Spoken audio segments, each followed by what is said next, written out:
अदिति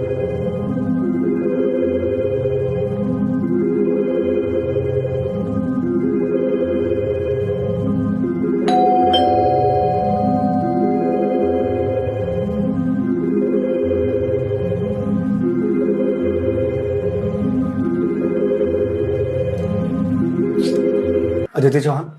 जी ma'am आपका parcel.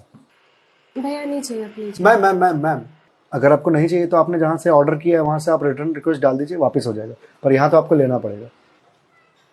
ठीक है दीजिए। मैम हाँ एक गिलास पानी मिलेगा? भैया आप कहीं और पी लो पानी please. Ma'am ma'am ma'am ma'am बहुत ज़ोरों की प्यास लगी है। ठीक है लाती हूँ।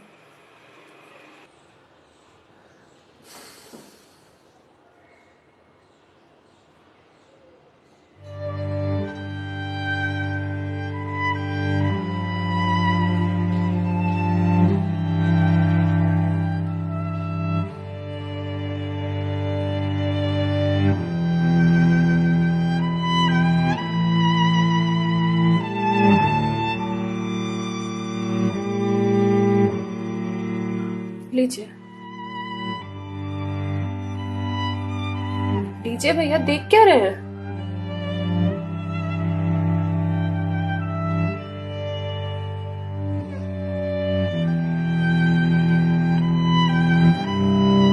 मैम आपको कोई दिक्कत है? मतलब आप किसी परेशानी में हैं? भैया पानी पीकर ग्लास दीजिए आप। मैम छोटा मुंह बड़ी बात कह रहा हूँ, पर अगर आप किसी परेशानी में हैं तो आप मुझे बता सकती हैं। भैया आप पानी पीजिए, ज्यादा समाज से भी मत बनिए। मैम दुख बांटने से कम होता है। अच्छा, और आपको किसने कहा कि मैं दुखी हूँ? मैम अगर आप दुखी नहीं हैं तो फिर वो फंदा क्यों लगा रखा है?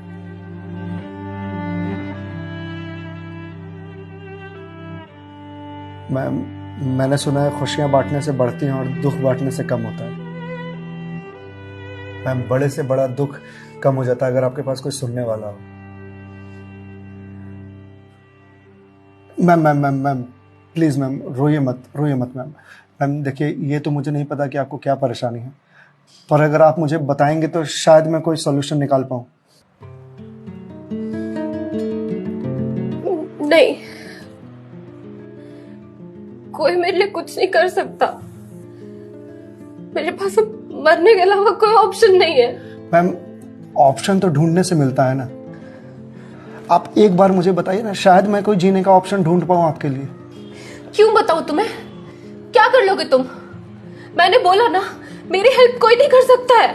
मैम आप अगर मुझे नहीं बताएंगे तो मैं वैसे भी कुछ नहीं कर पाऊंगा, पर अगर आप मुझे बताएंगे तो शायद मैं कोई हल निकाल पाऊं।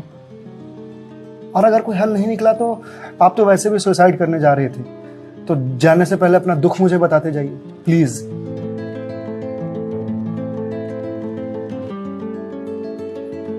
Please ma'am.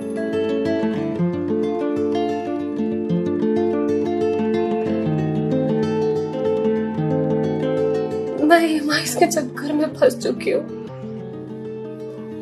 मतलब मैम?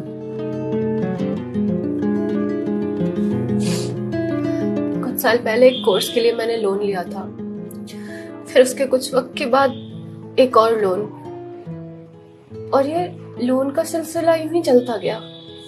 इस महंगाई के जमाने में पैसे की जरूरत तो हर किसी को पड़ती है, मुझे भी थी। मैंने प्राइवेट कंपनी से भी लोन लिए, ज्यादा ब्याज पर, और अब मैं उन्हें चुका नहीं पा रही हूँ। क्यों मैम, आपके पास जॉब तो होगी ना? जॉब थी, पर मैं जिस कंपनी में जॉब करती थी उस कंपनी ने मुझे ये कहकर टर्मिनेट कर दिया कि फाइनेंशियल लॉस के कारण वो मुझे और मुझ जैसे कुछ एम्प्लॉयज को सैलरी नहीं दे सकते। तो मैम आप किसी और कंपनी में ज्वाइन कर लो, बहुत सारी कंपनीज हैं यहाँ तो। तुम्हें क्या लगता है मैंने अप्लाई करने का ट्राई नहीं करा होगा? जॉब नहीं खोजी होगी? बहुत की थी, पर इस रिसेशन के जमाने में जॉब मिलना कितना मुश्किल है कि तुम जैसे डिलीवरी बॉय को क्या पता।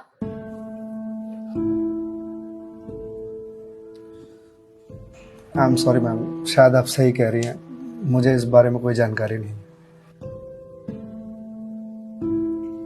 जॉब जाने के बाद मेरे से चीजें हैंडल नहीं हो रही हैं। बैंक से रोज कॉल्स आते ईएमआईज भरने के लिए, और प्राइवेट कंपनी वाले फोन कर करके धमकियां दे रहे हैं। मैं इस लोन के जंजाल में फंसती चली जा रही हूँ, और अब मेरे पास सुसाइड के अलावा कोई और ऑप्शन नहीं है। मैम, ऑप्शन क्यों नहीं है? आप ये बात अपने घर में बता सकती हैं, अपने पापा को बता सकती हैं। नहीं, मैं ये बात अपने पापा को नहीं बता सकती। क्यों मैम?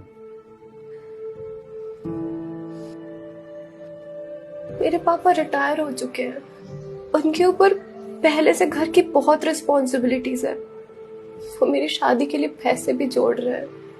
मैं उनसे किस मुंह से पैसे मांगू? मुझे पढ़ाने के लिए, बाहर भेजने के लिए उन्होंने ना जाने रिश्तेदारों से कितने ताने सुने होंगे, और अब जब मैं उन्हें ये जाकर बोलूंगी तो लोग क्या कहेंगे? मैम, पैसे आपको अपने पापा से मांगने हैं या लोगों से? पापा से लेने हैं। तो फिर अब लोगों का क्या है? लोगों का तो काम है कहना, वो तो कहते रहेंगे। पर मैं किस मुंह से जाके अपने पापा को ये बोलूं? किस मुंह से मांगू पैसे उनसे? जिस उम्र में मुझे उनका बोझ उतारना चाहिए, सहारा बनना चाहिए, उस उम्र में मैं उन पे ही बोझ बनूं?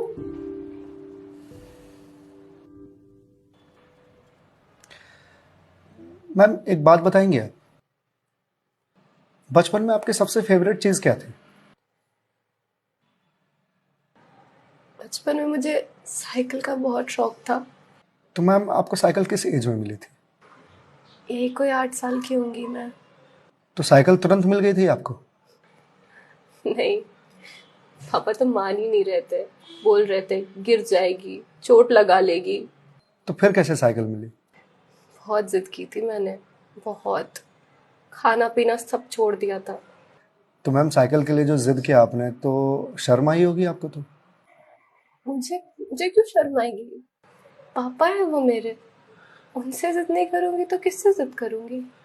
तो मैम, जब बचपन में साइकिल के लिए जिद करने में शर्म नहीं आई, तो अब क्यों आ रही है? मैम, अभी आपने कहा कि आपके पापा आपकी शादी के लिए पैसे जोड़ रहे हैं, और आप तो यहां सुसाइड कर रही हो। तो वो उन पैसों का क्या करेंगे? या उन्हें यह जानकर बहुत खुशी होगी कि उनकी बेटी ने शादी का बोझ हल्का कर दिया उनके सिर पर से। मैम, आपको मालूम है, हमारे जनरेशन की दिक्कत यही है कि हम अपने आप को इतना बड़ा समझ लेते हैं कि हम अपने पेरेंट्स से ही अपनी बात छुपाने लगते हैं। कभी ये कहकर कि पापा मम्मी नहीं समझेंगे, या कभी ये कहकर कि मैं उन्हें परेशान नहीं करना चाहती, या कभी ये कहकर कि हम दोनों की सोच नहीं मिलती है। एक बार आप अपनी दिक्कत अगर अपने पेरेंट्स से शेयर कीजिएगा ना, तो आपको जीवन में फिर कभी सुसाइड करने की जरूरत नहीं पड़ेगी, या मेरे जैसे किसी अनजान से अपनी बात शेयर करने की जरूरत नहीं पड़ेगी। प्लीज मैम, एक बार शेयर करके देखिए। उनसे बेहतर दोस्त इस दुनिया में कोई नहीं हो सकता। प्लीज मैम, एक बार ट्राई कीजिए। Please ma'am.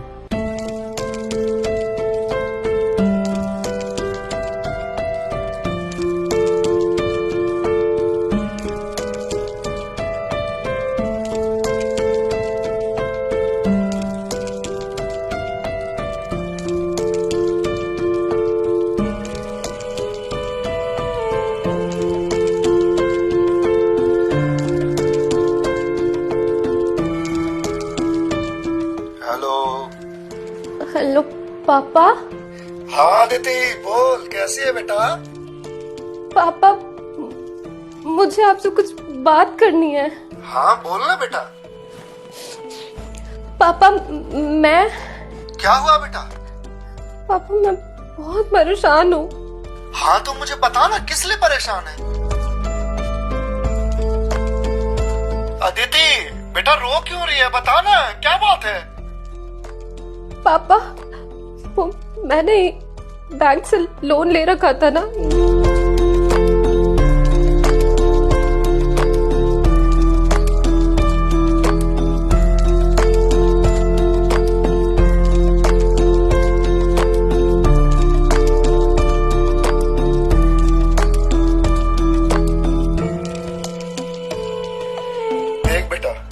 जो हो गया सो हो गया, तू चिंता मत कर। मैं हूं ना, अभी तेरा बाप जिंदा है। मैं काम करता हूँ, मैं कल ही तेरे पास आता हूँ, तू बिल्कुल भी चिंता मत कर। हाँ पापा, आप प्लीज आ जाइए। देखा मैं, आपके पापा आपके एक फोन पर यहां आने को तैयार हो गए, और आप इतने दिनों से अकेले सफर कर रहे थे। मैम, मम्मी पापा से बढ़िया दोस्त कोई हो ही नहीं सकता। आप एक बार उन्हें दोस्त बना करके तो देखिए। आप सही कह रहे हैं भैया, मम्मी पापा से अच्छा दोस्त कोई नहीं हो सकता है। Thank you. It's okay ma'am, ये लीजिए क्लास। वंस अगेन भैया, थैंक यू सो मच।